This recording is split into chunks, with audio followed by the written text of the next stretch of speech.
Welcome back to the Peace and Passion podcast. Really glad you're here.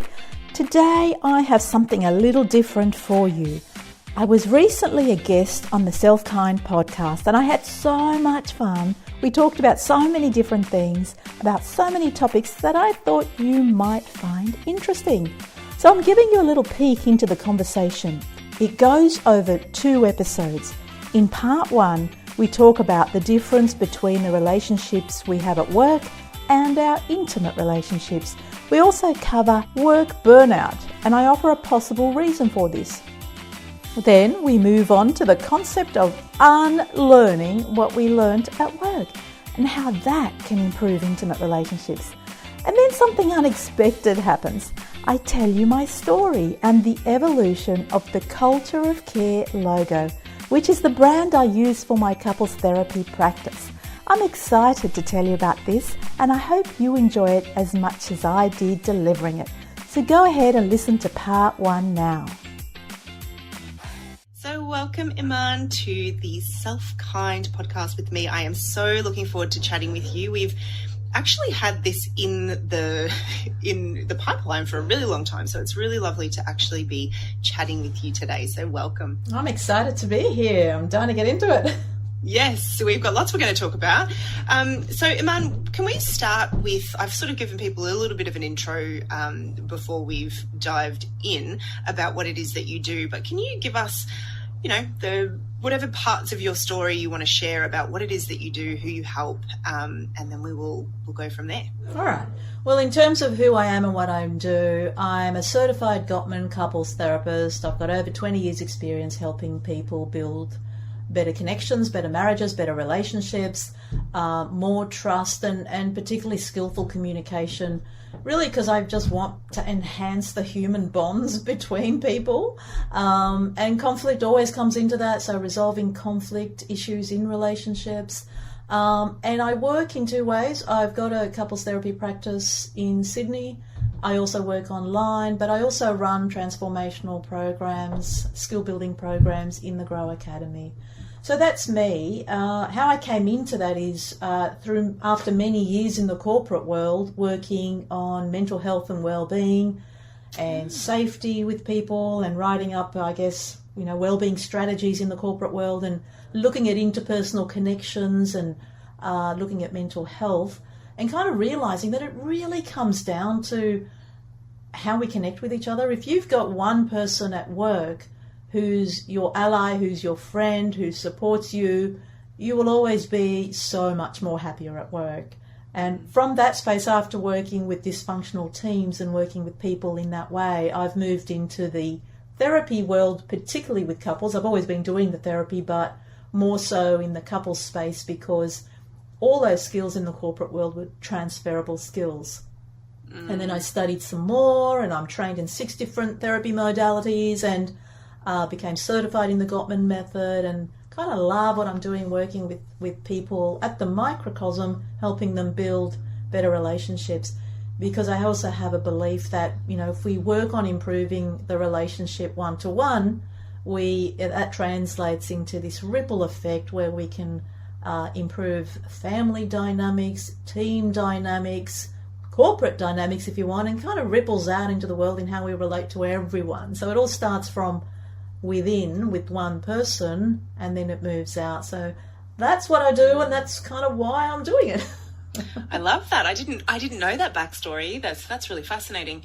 I have heaps of questions actually that stemmed from that introduction, but my first question actually is around this idea that you just sort of talked about, how you were working with teams and dysfunctional teams and corporate relationships. How does a couples relationship or an intimate relationship differ to some of these other relationships that we might be having with colleagues? I mean, there's the obvious things, but in terms of how we relate to each other, are there similarities and differences between those relationships and how we relate, and why sometimes maybe those more intimate relationships can have more conflict potentially? the intimate relationships have more conflict. Well, I think, you know what, all relationships have conflict. That's my view. There is no such thing as no conflict relationships, because there's always going to be differences, whether we're at work or at home. We're definitely not clones of each other. We have different brains. We are different people. So there's always going to be differences. Now, whether they turn into conflict and kind of painful scenarios is really up to the individual and how skilled they are in navigating difference. That's what we're doing all the time, navigating difference. But in terms of the difference between what happens in a couple relationship and what happens at work, you know, when you ask that question, I really, really, really want to say there are no differences. But that's not true, because there are. Because one of the main differences is this idea of vulnerability. Because in couple relationships, we're always encouraging people to go a bit deeper and show themselves and be vulnerable. And that's how you build connection, because relationships happen at that emotional level, that deeper level. And I know in the corporate world, there is a bit of a movement and there's an encouragement of people to be more vulnerable and show themselves. But my view is, in reality, that's not happening so well. So whilst I want to say, no, there's no difference, in reality, there is a difference, because I don't think vulnerability is supported in the corporate workplace. I think people try, and companies do try, but I just don't think it's supported. So it's not okay to show your feelings and to show the tears behind the eyes, and to be able to speak about emotions and to demonstrate the gamut of emotions, from kind of being upset to being disappointed to being angry to being teary. And also at work, we're encouraged to focus on task. Now, the corporate workplace is all about outcomes, ticking things off, getting things done, problem solving, doing more. And in the home environment, in the couple relationship, we actually want to do a bit more of the emotional landscape, a bit more around it's not just about problem solving, it's about attending to each other, being there for each other, being present, and just holding the space between you, this emotional container between you, for the other person to do an outpouring. And you don't have to solve anything. You're just there for each other. So it actually is really different. And it's partly why I have a lot of, senior management people, CEOs type people that come into my practice. And sometimes where we have to start is unlearning what they have learned about communication, relationships, presence, because some of the skills that they're employing are really useful and they're applauded and they're reinforced in the corporate workplace, but they're just not useful for a couple relationship. Different, you need to be more tender in a couple relationship and attuned to each other in a different way. So some of it is actually unlearning. That's a long answer to your question right there.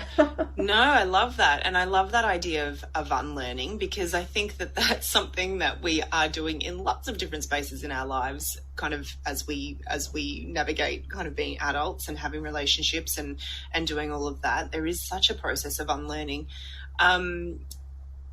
I'm curious, oh gosh, and I'm just reflecting as you're talking, I'm remembering back to my corporate days and how much I can just, how much I felt like I had to hide, that vulnerability and that emotional side of myself 100%, which I think probably in hindsight was a big part of why I burnt out, actually. But anyway. Not alone. yeah, exactly. And you could see it, right? Like I just, gosh, there's a lot in there. You know what? If you can't be authentic at work, and if you feel like you've got to put on a persona, wear a mask, and be somebody that's different from who you really are, you're just never going to be happy. Because if your strength is that sensitivity and that passion and empathy, if you're a more gentle sort of person and you're not able to be that, then you're not using your God-given talent. You're not using your strengths. And we know from science that if you use your strengths every day, you are more likely to be happy at work. And if you're not using your strength, and if you're kind of performing in a different way or behaving in a different way and having to stifle parts of you that are actually positives, they're strengths, then you know what, the workplace is going to be a kind of, not as it should be, not this happy place that you're busting to go to. You will feel a bit, burn out.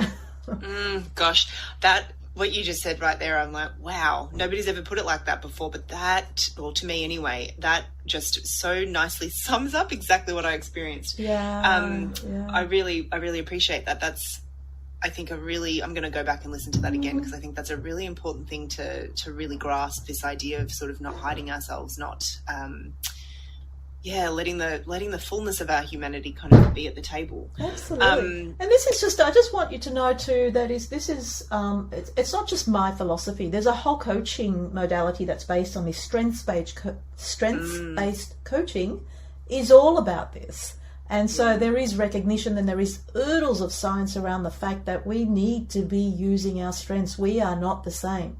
And if we're using our strengths every day, nothing is an effort, because it's innate talent that you just use. And sometimes we don't even know we have those strengths. Sometimes they can be so close to us, like our nose, and we don't know it's there, and we're using it every day.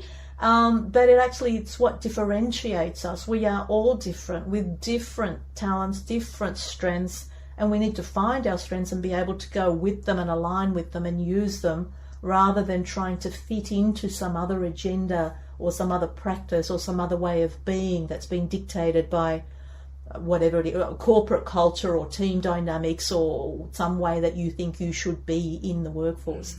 So it is a really important point. But I'll let you get on with your next question, because I could go on about this forever. No, and I love that. And it makes me think too, it kind of links together with that unlearning that you were just talking about. I think when we sort of think about this idea of like maybe not even being sure of what our strengths are, I know for me that probably a lot of my strengths were actually I perceived as weaknesses, and hid them because they didn't fit within the cultural dynamic of the workplace that I was in. And so instead of being able to use my strengths, I didn't even see them as strengths. I saw them as weaknesses and things to be hidden away and kind of shut off. So I think that's huge. Yeah, and I'm not too different from that. My own story is a bit like that too, which is why I became a strengths coach, and it is something I do. It's not a big part of my practice, but about 10% of my work will be in that space. I was a bit like you in that I'm a very relationship focused person. I have innate talent in building relationships, and empathy is one of my strengths. And I guess in the workforce, I had a senior role, I had a national role, and I was working with executive teams. And, I guess I felt like I wasn't able to my talents were not applauded, that I had to really cultivate the other parts, which were all about task and tick boxes. And after many years of going from one big corporate to another, trying to find the right culture, because in my mind I was going, it's not the right culture for me. I need to kind of find an organisation that really cares about its people in the way that I care about people, that wants to be with people the way I want to be with people. It finally dawned on me that, that doesn't exist. This is corporate. This is the corporate world. And that's why I actually remember the scenario exactly. I was driving home one day after a very frustrating conversation with an executive, and I was driving home going, another one. Here I go again. And I got, in my mind, I kind of went, oh, God damn it, I'm just going to build it myself. And the name Culture of Care is what popped into my mind. That's what I'm building. And that's why I've named my business Culture of Care. And the logo of my business is all about the brain, because when we change, because everything about us is neurology, our behavior, our thoughts, our patterns, it's all neurology, neural networks in the brain. So I work with people in a way that changes behavior by taking the thoughts and the belief systems and the neurology in the brain and building new neural pathways so that they can more easily fall into useful behavioural patterns. They become new default patterns that align more with their goals and their purpose and what they want to build in their relationships and better connections. So the logo is a brain with beautiful plants growing out at new growth, new seeds, new things, newness. And the business is Culture of Care, or the practice is Culture of Care, because that's what we're cultivating all the time. Caring relationships, better bonds, more trust, more warmth between us, essentially. And that's what makes us human. That's our humanness. When we take that away and we're just task focused and ticking boxes, we may as well be robots. Yeah.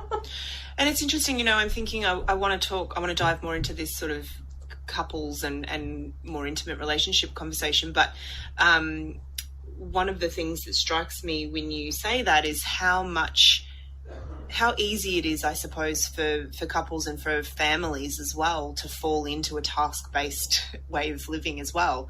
You know, I'm just thinking about, you know, my life where I've got 2 young kids and run a business, and, you know, husband's got a full-time job, and the agenda, the calendar is really full, right? And so it becomes this thing of who needs to be where, when, and who's in charge of what. And you can kind of see how we could become very task oriented even within our closer, intimate relationships. Yeah. Like, I don't know if I have a question about that, but do you have any thoughts about that? I always have thoughts, Erica. I've got lots of thoughts on lots of things here. You've got to keep me quiet sometimes. Well, let me tell you what I think about that. I mean, you're spot on. This is 100% true. In this world of ours, it is so easy to just be focused on task. And yes, we're busy people. Who out there is going to say, I'm not busy, I got oodles of time? I can assure you it's a minority, not a majority. So lots of my couples, because my practice is in Sydney City, I get a lot of people who are working who come in, I guess, during breaks or after work or before work, and they tend to be senior people, busy people, usually, you know, lots of married couples with kids, professional people, and they've got busy schedules. You know, even the therapy sessions we do have to be slotted into their schedules. And so they are task-based, and that's the way they perform, and that's what they've been trained to do because of the corporate work they do anyway. And so what we have to work on is actively, consciously carving out time for each other. Now, in the Gottman method, they talk about the 6 magic hours, and there's 6 hours per week that are needed to make a relationship, to keep it good when it's already good, so to maintain a relationship.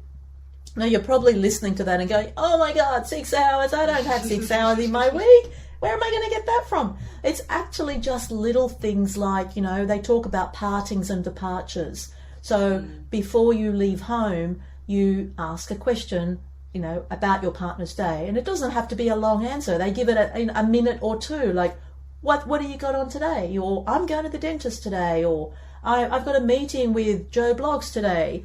You know, it's that, just finding out a little bit about what's happening in their day. It takes a minute or two.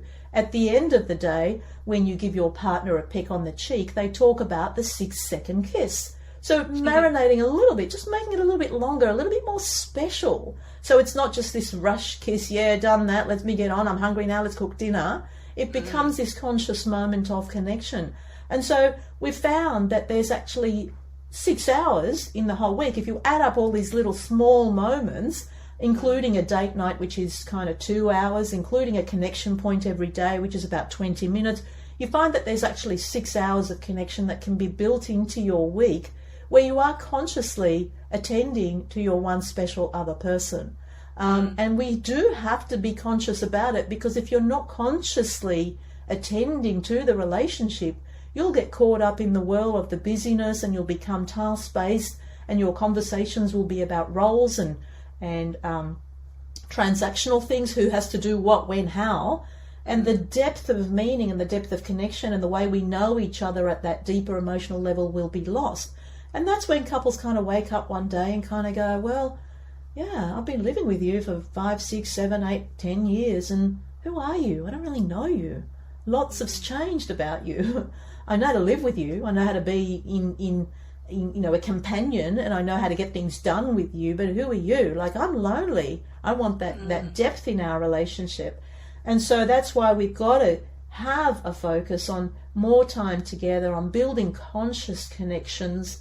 You know, it's really funny, because one of the things that we do with people when they're separating, it's a process called conscious uncoupling.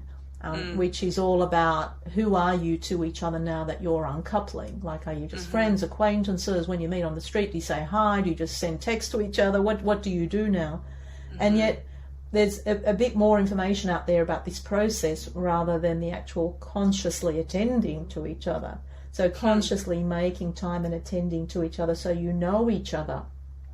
Even to the point where we kind of go, we've got to update our knowledge about who our partner is. The person you met 10 years ago and you dated and you knew very well has changed. So even though you knew what music they liked then and who their best friend was and, what was their favourite holiday, all of those things that you spoke about naturally when you're dating because you want to know a person, 10 years later, you may not know what they really like now because they've changed. So you've got to update your knowledge about who is this person. Do they still like that kind of music? Is that still their favourite holiday? Who are they hanging out with now? And who's irritating them? What movie's their favourite movie? And this is the stuff we take for granted. And, we kind of assume we know. We get caught in the busyness. We attend to the tasks. And we stop just being with our partner in the way that we did when we were dating. And that's why, once again, my message to you and to your listeners is to carve out the time to make the conscious connection, to make the relationship important on a daily basis, even if it's just 20 minutes per day with each person talking for 10 minutes about what's happening in their day. You can just open up that window to your day and the emotional tone of your day and just have that moment of connection on a daily basis, so at least you have kind of some knowledge about what your partner is doing when they're out there doing their work, whatever their work is. But obviously it's much more than just the 20 minutes. We need additional points of connection. But you can start with that as a little tip, just one point of connection every day. I thought I'd come in here to tell you that this episode is not over. There's another part 2, which is the next episode in this series, where we uncover more about conflict in couple relationships. And if that interests you, you can head over now to cultureofcare.com.au, where you'll find a conflict scaffold and mini training. It's a package for you to help you prepare for a tough conversation, a triggering conversation, so that you can have a conversation all peacefully without conflict. Hopefully I'll see you in part 2.